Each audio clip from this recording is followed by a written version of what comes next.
ఎకరాకు నీళ్లు ఇవ్వడానికి మనం పెట్టిన ఖర్చు 93,000. చంద్రశేఖరరావు గారు వచ్చినాక 15 లక్షల ఎకరాలకు నీళ్లు ఇస్తే 1 ఎకరాకు 11 లక్షల రూపాయల పైన ఖర్చు పెట్టింది. మేము ఆనాడు 54 లక్షల ఎకరాలకు కాంగ్రెస్ పార్టీ తెలంగాణలో నీళ్లు ఇచ్చింది. ఆ నీళ్లకు మనం పెట్టిన ఖర్చు ఎకరాకు 93,000. బీసీ రేషియో అన్నారు కదా, కాస్ట్ బెనిఫిట్ రేషియో అని ఉత్తమ్ కుమార్ రెడ్డి గారు చెప్పారు కదా. ఆ లెక్కల ప్రకారము మనం పెట్టిన ఖర్చు 93,000 ఎకరాకైతే ఈరోజు చంద్రశేఖరరావు గారి యొక్క ధనదాహము 11,47,000 దాదాపుగా ఖర్చు అయింది. 11.5 లక్షల రూపాయలు పర్ ఎకర్ ఖర్చు పెట్టింది. 15 లక్షల ఎకరాలకు నీళ్ళు ఇచ్చినట్టు 1,81,000 కోట్ల రూపాయలు ఇప్పటికే పేమెంట్ జరిగింది. 2 లక్షల కోట్ల రూపాయలు చంద్రశేఖరరావు కాంట్రాక్ట్లకు ఖర్చు పెడితే 1000 కోట్లతో పూర్తి ఎస్ఎల్పిసి పూర్తి కాలే, 400-500 కోట్లతో పూర్తి బీమా కానీ, నెట్టంపాడు కానీ, కోల్సాగర్ కానీ ఏ ప్రాజెక్టు పూర్తి కాలే. ఉమ్మడి రాష్ట్రంలో పెండింగ్ ఉన్న ప్రాజెక్టులు తెలంగాణ రాష్ట్రం వచ్చిన తర్వాత ఒక్క ప్రాజెక్ట్ అయినా పూర్తి చేసినా చంద్రశేఖరరావు గారిని చర్చకు రమ్మని నేను అడుగుతున్నా. ఒకవేళ నువ్వు ఉమ్మడి రాష్ట్రంలో అన్యాయం జరిగిందని ఏదైతే చెప్పినావు, ప్రత్యేక రాష్ట్రంలో నువ్వు ఏదైనా ఒక్క ప్రాజెక్ట్ అని 100% ఇదైంది, ఇది నేషనలైజ్ చేసినా, దీన్ని డెడికేట్ చేసినా, మేమన్న పోతే నేను ఉత్తమ్ కుమార్ రెడ్డి గారు పోతే సిఆర్ పాటిల్ గారు తీసి 11 ఏఐబిపి ప్రాజెక్టులు తెలంగాణలో ఉన్నాయి. అంటే ఏఐబిపి అంటే కేంద్ర ప్రభుత్వం 90% నిధులు ఇస్తారు, 10% మనం ఖర్చు పెడితే సరిపోద్ది. 11 ప్రాజెక్టులు ఇన్కంప్లీట్ ప్రాజెక్టులు ఉన్నాయి మీ తెలంగాణ రాష్ట్రంలో. మీకు మేము నిధులు ఇస్తే కూడా మీరు ఖర్చు పెట్టి పూర్తి చేసుకోకపోతే మీరు ఎట్లా నడుపుకుంటారు మీ రాష్ట్రాన్ని అని చెప్పి ప్రాజెక్టులు తీసి మా చేతిలో పెడితే ఇక మేము జరిగిపోయిన దానికి ఇక జరిగిపోయింది అని చెప్పి కొత్తగా మేము ఒక టార్గెట్ పెట్టుకొని కంప్లీట్ చేసుకొని వస్తాం వీటిని అని చెప్పి మేము చెప్పాల్సి వచ్చింది. తల దించుకోవాల్సిన పరిస్థితి. AIBP project state government funds పెట్టాల్సిన పర్లేదు, జస్ట్ ఫోకస్ పెడితే చాలు. ఎందుకంటే వాటి మీద ఫోకస్ ఎందుకు పెట్టలేదా అంటే దాని మీద ఫోకస్ పెడితే సార్కి వచ్చే ఆదాయం ఏం లేదు. కాంట్రాక్టర్లకు మాత్రమే పనులు చేసిన పనులకు బిల్లులు ఇస్తే అక్కడికక్కడ సరిపోతుంది కాబట్టి సార్కు దాని మీద తీరిక లేదు, ఫోకస్ లేదు. అందుకే ఈరోజు ఈ అన్ని వాస్తవాలను మీ దృష్టిలో పెట్టి చివరికి ఆయన పదే క్లబ్ పొద్దుపూట అయితే క్లబ్బుల్లో, రాత్రి అయితే పబ్బుల్లో చర్చ చేద్దామని చాలా ఉబలాట పడుతున్నాడు. నేను ఒక సూచన చేయదలుచుకున్న చంద్రశేఖరరావు గారికి, మీరు సుదీర్ఘమైన అనుభవం ఉంది, ప్రజా జీవితంలో ఉన్నారు, 40 సంవత్సరాలు. మీ అనుభవాన్ని పరిగణలోకి తీసుకుంటాం, మీ ఆలోచనలని తెలంగాణ ప్రజలకు సూచన కింద ప్రయోజనం చేకూరే విధంగా ఇస్తే తప్పకుండా వాటిని రాష్ట్ర ప్రభుత్వం ఆమోదిస్తుంది. మీరు ఏ తారీఖు చెప్పినా శాసనసభ సమావేశాలు, శాసన మండలి సమావేశాలు ఏర్పాటు చేస్తాం.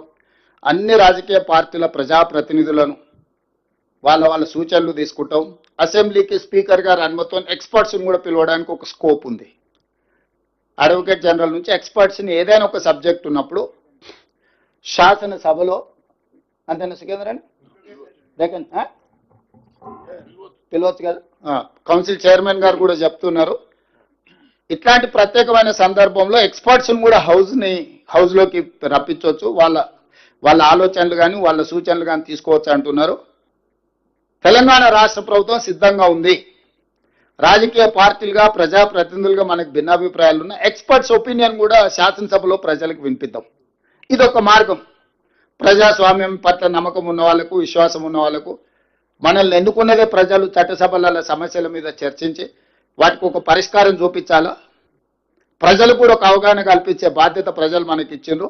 నా మొట్టమొదటి ఆప్షన్ శాసనసభ సమావేశాలు. మీరు ఎప్పుడు స్పీకర్ గారికి లేఖ రాసినా మేము చర్చలకు ప్రభుత్వం వైపు నుంచి కూడా మేము సానుకూలంగా స్పందిస్తాం. శాసనసభలో, శాసన మండలిలో కృష్ణానది జలాల మీద, గోదావరి నది జలాల మీద, ఉమ్మడి రాష్ట్రంలో జరిగిన నిర్ణయాల మీద, మీరు 9.5 సంవత్సరాల పరిపాలన తీసుకున్న నిర్ణయాల మీద, ఈ సంవత్సరన్నరలో మేము తీసుకున్న నిర్ణయాల మీద కూలంకషంగా సబ్జెక్టుల వారిగా చర్చిద్దాం, ప్రజలకు వివరిద్దాం.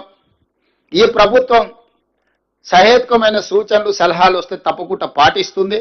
ఎక్స్పర్ట్స్ ఒపీనియన్ కూడా ప్రజలకు, ఇంతకుముందు భట్టి గారు చెప్పారు, ఎక్స్పర్ట్స్ని మనం అందరినీ కాన్ఫిడెన్స్లోకి తీసుకోవాలా, స్టేక్ హోల్డర్స్ని కాన్ఫిడెన్స్లోకి తీసుకోవాలన్నారు.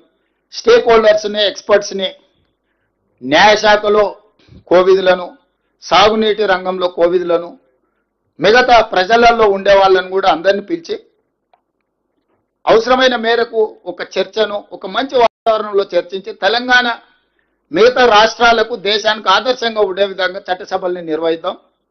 సభానాయకుడిగా నేను మాటిస్తున్నా, మా వాళ్ళందరి తరఫున ఏ చిన్న గందరగోళం లేకుండా ఎవరి గౌరవానికి భంగం కలగకుండా సభను నిర్వహించే బాధ్యత నాది.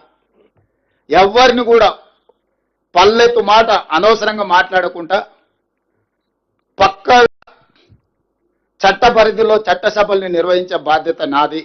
నేను తీసుకుంటా. సభ జరిగినంతసేపు ఒక క్షణం కూడా పక్కకు కూర్చొని సభలో ప్రశాంతమైన వాతావరణంలో అర్థవంతమైన చర్చలకు మేము వేదిక ఏర్పాటు చేస్తాము. చంద్రశేఖరరావు గారు మీరు రండి, ఎక్స్పర్ట్స్ను పిలుద్దాము, తెలంగాణ స్టేక్ హోల్డర్స్ను పిలుద్దాము, ప్రభుత్వం వైపు నుంచి మా ఆలోచన మా పాలసీ డాక్యుమెంట్ మేము ముందల పెడతాము. మా పాలసీ డాక్యుమెంట్లో ఏమైనా లోపం ఉన్నా లేకపోతే ఏమైనా సవరించేది ఉంటే కూడా మేము ఓపెన్ మైండ్తో ఉన్నాము. మేము వాటిని సవరించుకొని తెలంగాణ రాష్ట్ర రైతుల యొక్క హక్కులను శాశ్వతంగా ఎందుకంటే ఇప్పుడు లైన్స్ డ్రాప్ కాబోతున్నది, లా సెటిల్ కాబోతుంది. ఈ టైంలో మనం తేరుకోకపోతే, ఈ టైంలో మనం సరైన దిశగా దీన్ని ఒక విధానపరమైన ఆలోచనతో ముందుకు పోకపోతే తెలంగాణకు నష్టం జరుగుతుంది. కాబట్టి 40 సంవత్సరాల ప్రజా జీవితంలో సుదీర్ఘమైన అనుభవం కలిగిన చంద్రశేఖరరావు గారికి నేను సాదరంగా ఆహ్వానం పలుకుతున్నాను. ఎందుకంటే వారు ప్రధాన ప్రతిపక్ష నాయకుడు కూడా. వారు ప్రధాన ప్రతిపక్ష నాయకుడు, వారి ఆరోగ్యం బాగుండాలి, ప్రజా జీవితంలో ఉండాలి, వారు ప్రజలకు ఉపయోగపడాలని నేనంటే వాళ్ళ కొడుకు వచ్చంటాడు, ఆయన ఎందుకు వానికి రాడు, ఆయన రాడు, ఆయనతో ఏం పని ఉందా? నేపాల్లో కూడా ఇట్లనే రాజ్యం రాలేదని చెప్పి AK-47 అని చెప్పి డిన్నర్ అని పిలిచిండు ఫ్యామిలీలు అందరినీ. AK-47 పెట్టి 16 మంది పడపడగాలు చేసిండు. ఇంక అందరూ వేరు కాబట్టి వాడు ఒకడే మిగిలిండు, వాడే రాజాడు నేపాల్కి.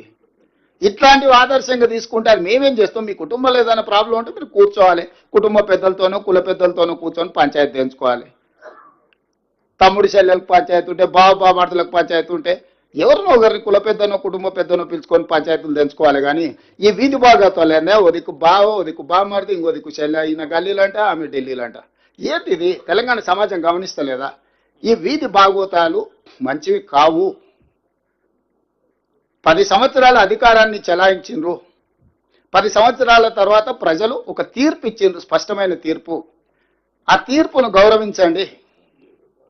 ఇక ఇదొక మార్గం. రెండవది, సరే మీ లైన్లకే కొంచెం వస్తా, ఎప్పుడో ఎక్కడికైనా వస్తా, ఎక్కడికైనా రామాట, ఎక్కడికొద్దు స్వామి, ఎర్రవల్లి ఫామ్ హౌస్కు నేనే మా మంత్రుల బృందాన్ని పంపిస్తా, ఏం ప్రాబ్లం లేదు. తారీఖు చెప్పు, మొత్తం ఈ సెటప్ అంతా తీసుకొని వస్తారు మా వాళ్ళు. ఎర్రవల్లి ఫామ్ హౌస్లోనే చర్చ పెడతాము. చంద్రశేఖరరావు గారి ఆరోగ్యం అంత గొప్పగా లేదు, రావడానికి ప్రయాణం చేయడానికి ఏమైనా ఆరోగ్యం సహకరించకపోతే మీరు కుర్చేసుకొని అక్కడ కుర్చీలో కూర్చోండి. చంద్రశేఖరరావు గారు మొత్తం మాక్ అసెంబ్లీ అని తెలంగాణ ఉద్యమంలో కోదండరామ్ గారు నిర్వహించేవాళ్ళు. శ్రీనివాసరెడ్డి గారు కూడా అప్పుడు అందులో ప్రశ్నలు అడిగి మమ్మల్ని అందరినీ మాక్ అసెంబ్లీ నిర్వహిద్దాం ఎర్రవల్లి ఫామ్ హౌస్లోనే. మా మంత్రుల బృందాన్ని నేను పంపిస్తాను.